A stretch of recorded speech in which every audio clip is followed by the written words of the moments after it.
définition, c'est la résistance, l'exception culturelle française. On y est attaché, c'est notre patrimoine. Moi, quand je parle avec beaucoup d'étrangers de la culture française, on parle de Rimbaud, on parle de Baudelaire, on parle du Louvre. Quand je voyage à l'étranger, la première chose dont on parle, c'est de la culture française. Et d'ailleurs, on me prend pour une ambassadrice de la France pour ça, et on me demande de parler de ça. Donc c'est cette exception culturelle qu'il faut, à mon avis, plus que défendre. Il faut aujourd'hui en faire aussi un étendard face à cette mondialisation, c'est-à-dire essayer de revenir à l'essentiel. Oui, évidemment, nous vivons tous ensemble dans un monde ouvert, mondialisé, et peut-être tant mieux, notamment pour les valeurs. Mais il faut aussi défendre là où il y a du sens. Et là où il y a du sens, c'est que c'est dans toute notre littérature, dans tout notre cinéma. Et donc moi, je défends l'exception culturelle française.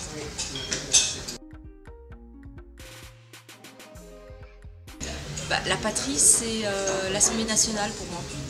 Je crois que les Français ont un rapport à la patrie qui est nettement différent. C'est pas un rapport au drapeau, c'est pas un rapport simplement à la Marseillaise, c'est un rapport à l'État et à sa construction. Et de la Révolution française, en passant par le Front populaire, on est plus attaché à ça et donc à la politique française qui nous a permis de construire un État où la République a tout son sens. Et donc moi, quand on parle de patrie, je pense République et je parle République.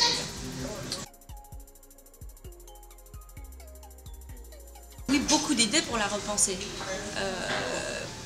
À tous ceux qui attaquent la République, j'ai envie de leur dire, c'est pas la République qu'il faut attaquer. C'est aujourd'hui le délitement d'un fonctionnement politique, d'ailleurs qui n'est pas spécifique à la France, du fait de beaucoup de choses, à la fois de la crise, de la mondialisation, d'une crise morale et culturelle, pas simplement économique. Nous devons repenser un modèle qui permet de véritablement faire vivre la démocratie locale et participative. Il faut penser global, mais il faut aussi penser local. Et les gens aujourd'hui ont une défiance vis-à-vis du politique parce qu'ils ne sont pas investis, parce qu'ils ne se sentent pas représentés.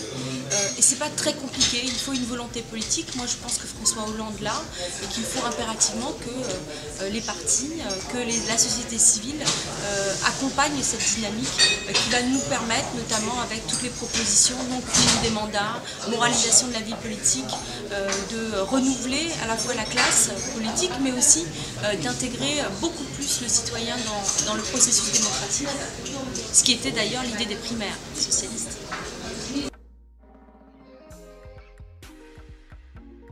Israël, comme la France, il y a une responsabilité aujourd'hui d'Israël qui doit reprendre le processus de paix. Moi, je crois que c'est fondamental. On ne peut pas aujourd'hui, avec toutes ces tensions dans la région, s'il n'y a pas, et je sais qu'Israël a déjà fait et a déjà montré avec Yitzhak Rabin qu'Israël était en capacité de faire ce pas-là. Et quand on est une grande nation, on a le courage de faire un pas vers notamment à la fois un processus de paix, mais aussi pour moi un État palestinien, puisque je suis attachée à deux peuples, deux États, avec beaucoup d'amis, à la fois israéliens et palestiniens. Ça ne peut plus durer, c'est insupportable pas simplement pour Israël et les Palestiniens, c'est insupportable pour le monde. Et il faut aujourd'hui envisager le XXIe siècle avec un État démocratique palestinien autonome et donc une paix dans la région.